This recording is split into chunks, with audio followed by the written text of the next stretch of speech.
نہیں بتایا تھا کہ ان کے گھر میں کوئی لڑکا بھی رہتا ہے، لیکن اندر کا منظر سلطان کو چونکا دینے کے لیے کافی تھا۔ مکان کے صحن میں ایک بڑے سے تخت کے اوپر وہی عورت بیٹھی تھی جو صبح سلطان کے دربار میں آئی تھی۔ دو نوجوان لڑکے اس عورت کی ٹانگیں دبا رہے تھے۔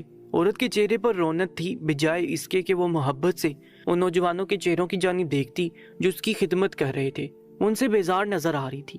دونوں لڑکے بڑی محبت سے اس عورت کے پاؤں اور ٹانگیں دباتے بار بار اس کے چہرے کی جانب دیکھتے تھے، مگر ابھی سلطان کو دیکھنے کے لیے کافی کچھ باقی تھا۔ صرف منظر ہی نہیں، ان لوگوں کی آوازوں نے بھی سلطان کے دل و دماغ میں سوالات کھڑے کر دیے، کیونکہ دونوں لڑکے تو عورت کے پاؤں دبا رہے تھے، وہ عورت کو امی جان کہہ کر مخاطب کر رہے تھے، جس سے صاف ظاہر تھا کہ وہ اس عورت کے بیٹے ہیں، مگر دونوں الگ الگ باتیں تھیں۔ دن میں خواب سنانے کے لیے آنے والی عورت نے کہا تھا کہ اس کے ہاں کوئی بیٹا نہیں، مگر یہ تین نوجوان لڑکے آخر کون تھے؟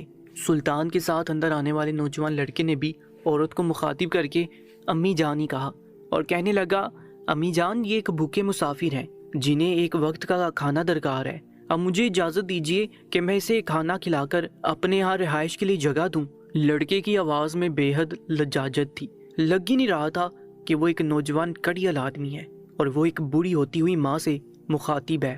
لگ رہا تھا کہ غلام ہے جو اپنے آقا سے کسی چیز کی اجازت لے رہا ہے۔ عورت نے بے حد رونق سے اپنا ہاتھ جھٹکا اور کہنے لگی، تمہارا تو آئے روز کا یہی کام ہے، کسی نہ کسی کو اٹھا کر گڑ لے آتے ہو، اس کا کھانا اور پانی مجھ پر ڈال دیتے ہو، نفع تو تم سے ایک نہیں دیا جاتا، البتہ نقصان کرنے کے لیے تم ہر وقت بےتاب رہتے ہو۔ اس سے اپنی بات مکمل کر کے اس عورت نے اپنے بیٹے کو اجازت دے دی کہ وہ سلطان کو کھانا کھلا دے۔ سلطان نے اپنا بیس بدلا ہوا تھا اور نقاب سے اپنا چہرہ بھی ڈھانپا ہوا تھا، لہٰذا عورت اسے نہ پہچان پائی۔ اگر پہچان پاتی تو یہ بھی جان جاتی کہ مصیبت اس کے گھر کے دروازے پر دستک دینے ہی والی ہے۔ لڑکے نے سلطان کو اپنے ہمراہ لیا اور ایک کمرے میں بیٹھ گیا، وہیں اس نے سلطان کو کھانا پیش کیا۔ سلطان نہ چاہتے ہوئے بھی کھانا کھانے لگے، کیونکہ اس لڑکے نے انتہائی چاؤ اور محبت سے سلطان کو کھانا پیش کیا تھا۔ وہ سلطان کی اوبکت بالکل اس طرح کر رہا تھا جیسے کوئی انتہائی اہم مہمان ہو۔ سلطان اس کی فطرت سے بے حد متاثر ہوئے، جو ایک مسافر شخص کو کھانا کھلانے کے لیے بےتاب تھا۔ سلطان یہاں کھانا کھانے کی غرض سے تو نہیں، کچھ اور ہی جاننے آئے تھے۔ دونوں جوان لڑکے انہوں نے عورت کی ٹانگیں دباتے ہوئے دیکھے تھے، جس سے انہیں کہانی کو سمجھنے میں کوئی مدد نہیں ملی تھی۔ ابھی سلطان اپنی سوچوں میں گم نوالا چبا ہی رہے تھے جب انہیں کمرے سے باہر باریک سی آواز سنائی دی۔ یہ کسی لڑکی کی آواز تھی، وہ سلطان کے ساتھ بیٹھے ہوئے نوجوان لڑکے کو مخاطب کر رہی تھی۔ اس کے مخاطب کرنے کا انداز ایسا تھا جیسے لڑکیاں اپنے شوہروں کو مخاطب کرتی ہیں۔ اس نے کہا، سنیے، ذرا باہر آئیے، مجھے آپ سے ضروری بات کرنی ہے۔ اس آواز کو سن کر یہ لڑکا چونک گیا۔ سلطان نے سمجھا کہ لڑکی اپنے بھائی سے کچھ کہنے آئی ہے، مگر سلطان کا دماغ تو اس وقت پلٹ گیا جب لڑکے نے سلطان سے کہا، معاف کیجیے گا بھائی، میری زوجہ مجھ سے کچھ کہنا چاہتی ہے، میں اس سے مل کر آتا ہوں۔ لڑکا تو اٹھ کر باہر چلا گیا، مگر سلطان کھانا پینا بھول گئے۔ باہر سے لڑکے اور اس لڑکی کی سرگوشیوں کی آوازیں آ رہی تھیں۔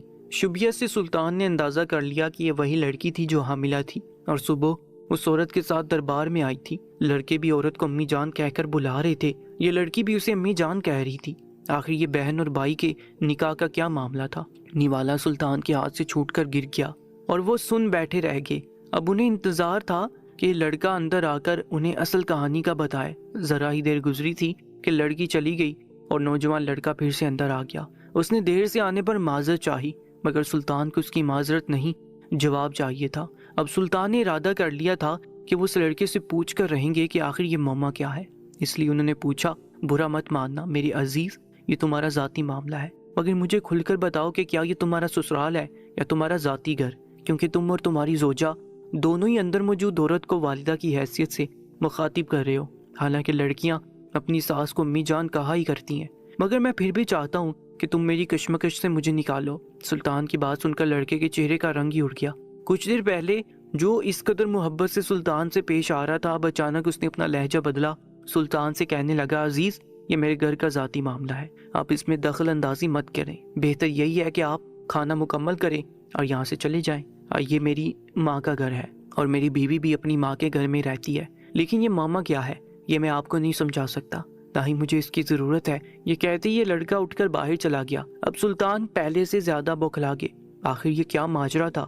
اس لڑکے کی نیت فطرت اچانک بدل کیسے گئی؟ کچھ تو گڑبڑ تھا جو ان لوگوں نے چھپا رکھا تھا۔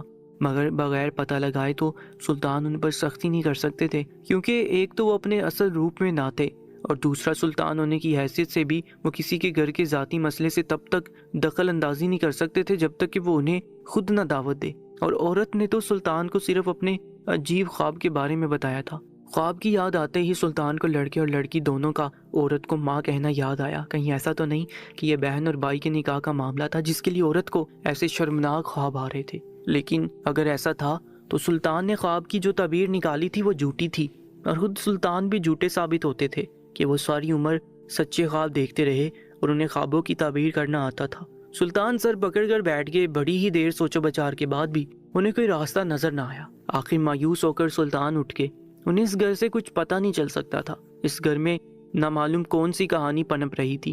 لڑکا جہاں سے باہر گیا تھا، سلطان بھی اسی دروازے سے باہر نکل آئے۔ اندر گھر میں معمول کی آوازیں آ رہی تھی۔ لڑکے اور لڑکیاں مختلف کاموں کے لیے امی جان کی آوازیں لگا کر اس عورت کو مخاطب کر رہے تھے۔ یوں لگ رہا تھا اس گھر کا رواں رواں عورت خود ہے۔ سلطان تھکے تھکے قدموں سے چلتے ہوئے اس گھر سے باہر نکل آئی اور ایک جانب کو چلنے لگی۔ ان کا ذہن اتنا الجھا ہوا تھا کہ وہ بھول ہی گئے کہ وہ بیس بدلے ہوئے ہیں اور انہیں جلد اپنے محل پہنچ جانا چاہیے۔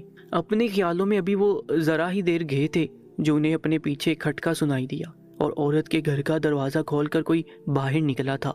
سلطان جلدی سے کوٹ میں ہو گئے۔ جب انہوں نے جھانک کر دیکھا تو یہ وہی نوجوان لڑکا تھا جس نے سلطان کو کھانا پیش کیا تھا۔ وہ گھر کا داخلی دروازہ آرام سے بند کر رہا تھا۔ اس کے انداز میں عجلت تھی، جیسے وہ کہیں جانے کے لیے بے چین تھا۔ سلطان چونک گئے۔ یہ شخص اتنی رات کو اپنے گھر سے باہر نکل کر کہاں جا رہا تھا؟ سلطان سے تو اس نے کہا تھا کہ وہ یہیں رہتا ہے اور یہ اس کی ماں کا گھر ہے۔ وجہ جاننے کے لیے ضروری تھا کہ اس کا پیچھا کیا جائے۔ سلطان جی جان سے تیار تھے۔ اسی کام کے لیے تو وہ محل سے نکل کر آئے تھے۔ لڑکا تیز تیز قدم اٹھاتے ہوئے ایک جانب کو بڑھنے لگا، یہ جانے بغیر کے مناسب فاصلے پر۔ اس سلطنت کا سلطان بھی اس کے پیچھے پیچھے آ رہا ہے۔ لڑکے کے چہرے پر چھائی فکر دور سے بھی سلطان کو نظر آ رہی تھی۔ رات کی تاریکی میں یہ دونوں سائے ایک دوسرے کے آگے پیچھے چلتے ہوئے بڑی دور نکل گئے۔ بستی ختم ہوگی اور بازار شروع ہو گیا۔ چونکہ رات کا وقت تھا تو بازار میں اتنی خاطر خواہ رونق نہیں تھی۔ دکانیں بند تھیں، مگر ایک بڑی سی دکان کے اندر مشل جل رہی تھی، جیسے یہاں کوئی موجود تھا۔ یہ لڑکا اس بڑی دکان کے سامنے جا رکا۔ اس نے دروازے کو کھٹکھٹانے سے پہلے اپنے آس پاس دیکھا۔ سلطان جلدی سے کوٹ میں ہو گئے۔ وہ یہ نہیں چاہتے تھے کہ یہ لڑکا انہیں دیکھ لے۔ لڑکے نے جب دیکھا کہ کوئی اس کی جانب متوجہ نہیں ہے تو دکان کا دروازہ بجایا۔ اندر سے کسی بوڑھے شخص کی آواز آئی، کون ہے؟ میرے بیٹے اگر تم ہو تو اندر چلے آؤ اور دروازہ کھلا چھوڑ دو۔ رات کی اس پہر کوئی نہیں آئے گا، اندر بے حد گرمی ہے۔ اچھا ہے ذرا تازہ ہوا اندر آ جائے گی۔ یہ آواز سلطان نے بھی بغور سنی تھی کیونکہ وہ زیادہ فاصلے پر نہیں تھے۔ لڑکا اندر داخل ہو گیا اور اس نے دروازہ کھلا چھوڑ دیا۔ سلطان کو لگا کہ ان کی غیبی مدد کی گئی ہے دروازہ کھلا چھوڑ کر، تاکہ اندر جو بات ہو رہی ہے وہ سلطان کو بھی پتہ چل جائے اور انہیں اس کہانی کا راز جاننے میں آسانی ہو۔ دھیرے دھیرے چلتے ہوئے سلطان اس دکان کے دروازے تک آئے۔ یہ عجیب طرح کی دکان تھی۔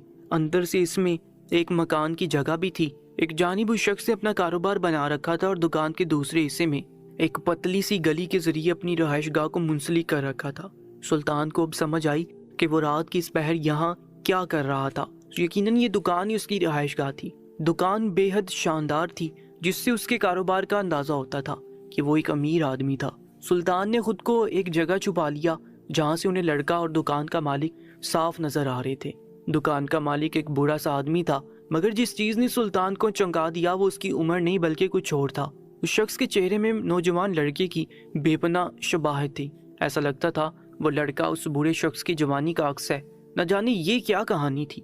سلطان پر گھڑی گزارنا بھی باری پڑنے لگا۔ اندر موجود وہ لڑکا اور وہ شخص باتیں کرتے رہے اور چھپ کر ان کی باتیں سنتے ہوئے سلطان گویا منو مٹی تلے دبتے رہے۔ سلطان نے جو کچھ سنا اس کے بعد انہیں یقین آ گیا کہ یہ ان کی زندگی کا سب سے انوکھا فیصلہ ہوگا۔ بھلا ایسا بھی دنیا میں ہوتا ہے؟ آئے روز نئی نئی چیزیں سلطان کے مشاہدے میں آتی تھی، مگر آج اس لڑکے کی باتیں سن کر سلطان کو ایسا محسوس ہو رہا تھا کہ جیسے دنیا اپنی تباہی کے دہانے کی طرف جا رہی ہے۔ کہانی روز روشن کی طرح عیاں ہو چکی تھی۔ سلطان کو مزید کوئی بات جاننے میں دلچسپی نہیں تھی، کیونکہ انہیں عورت اور اس کے خواب کا راز معلوم ہو گیا تھا۔ اندر موجود آدمی اور وہ نوجوان لڑکا ابھی تک باتیں کر رہے تھے۔ لگتا تھا لڑکا بڑی ہی فرصت سے اس شخص کے پاس آیا ہے۔ جب سلطان نکلنے لگے تو انہوں نے ایک لمحے کے لیے جھانک کر اندر دیکھا۔ اندر جوان لڑکا بڑی ہی عقیدت سے اس بوڑھے شخص کا ہاتھ چوم کر اپنی آنکھوں سے لگا رہا تھا۔ سلطان کے دل میں ایک تعصب کی لہر اٹھی اور انہیں اس نوجوان کی قسمت پر افسوس سا ہوا، مگر وہ فیصلہ کر چکے تھے کہ جو کچھ ان سے ہوا وہ ضرور کریں گے۔ باہر نکلنے سے پہلے وہ ایک ضروری کام کرنا نہ بھولے، ایسا کام جس سے کل وہ ساری کہانی کے رازوں کو کھولنے والے تھے۔ اس کے بعد وہ خاموشی سے دکان سے باہر نکل آئے۔ ان کا رخ محل کی جانب تھا۔ وہ جانتے تھے کہ عورت کل کے دن ان سے خواب کی تعبیر معلوم کرنے اور دم درود کے لالچ سے ضرور آئے گی۔ کل فیصلے کی گھڑی تھی، بہت سارے کرداروں کے نقاب اترنے باقی تھے۔ سلطان کو جلدی گھر جانا ضروری تھا تاکہ وہ اللہ سے مدد مانگ سکے، جس طرح ہمیشہ نماز پڑھ کر مانگا کرتے تھے۔ اگلے دن کا سورج پوری آب و تاب کے ساتھ طلوع ہوا، ایک ایسی کہانی کا خاتمہ کرنے کے لیے جس نے نہ جانے کتنے کرداروں کو الجھا رکھا تھا۔ سلطان کے سامنے معاملہ اب روزی روشن کی طرح عیاں تھا۔ انہوں نے نماز فجر ادا کی، اللہ سے دعا کی کہ وہ انصاف کا معاملہ کرنے کی توفیق عطا فرمائے۔ جلدی دربار کی رونقیں بحال ہوگی۔ فریادی اپنی اپنی فریاد لے کر داد رسی کے لیے سلطان کے پاس آنے لگے۔ سلطان کو انتظار تھا تو اپنے مخصوص مہمانوں کا، جن کے بارے میں وہ جانتے تھے کہ وہ آج ضرور آئیں گے، وہ عورت اور اس کی بیٹیاں، کیونکہ سلطان نے اسے صبح ہی پیغام بھجوا دیا تھا کہ وہ آج آ کر اپنے خواب کی تعبیر معلوم کر لے اور ساتھ ہی حل بھی اسے بتا دیا جائے گا۔ سلطان کو یقین تھا کہ وہ ضرور آئیں گے اور ایسا ہی ہوا۔ ابھی دربار فریادیوں سے کھچا کھچ بڑا ہوا تھا جب یہ عورت اپنی بیٹیوں سمیت دربار میں داخل ہوئی۔ اس کا حلیہ آج بھی کل جیسا ہی تھا۔ قیمتی لباس اور زیورات جو اسے امیر گھرانے کی عورت ظاہر کرتے تھے، آج سلطان اس کے امیرانہ حلیے سے متاثر ہونے والے نہیں تھے، کیونکہ وہ اصلیت جان چکے تھے اور اب جلد ہی یہ اصلیت اس عورت کے سامنے آنے والی تھی۔ اس کے وہم و گمان میں بھی نہ تھا کہ جو داستان وہ سلطان کے سامنے کھولنے کا کبھی سوچ بھی نہیں سکتی تھی، سلطان اس کے پس منظر تک سے واقف ہو چکے تھے۔ یہ عورت اور اس کی بیٹیاں آ کر اپنی جگہ پر بیٹھ گئی اور باری کا انتظار کرنے لگی۔ عورت کے چہرے پر بڑا ہی اشتیاق تھا، مگر ساتھ میں تھوڑا سا تذبذب بھی۔ سلطان نے کوئی جلد بازی نہ دکھائی، بلکہ آرام سے دوسرے فریادیوں کی فریاد سنتے رہے۔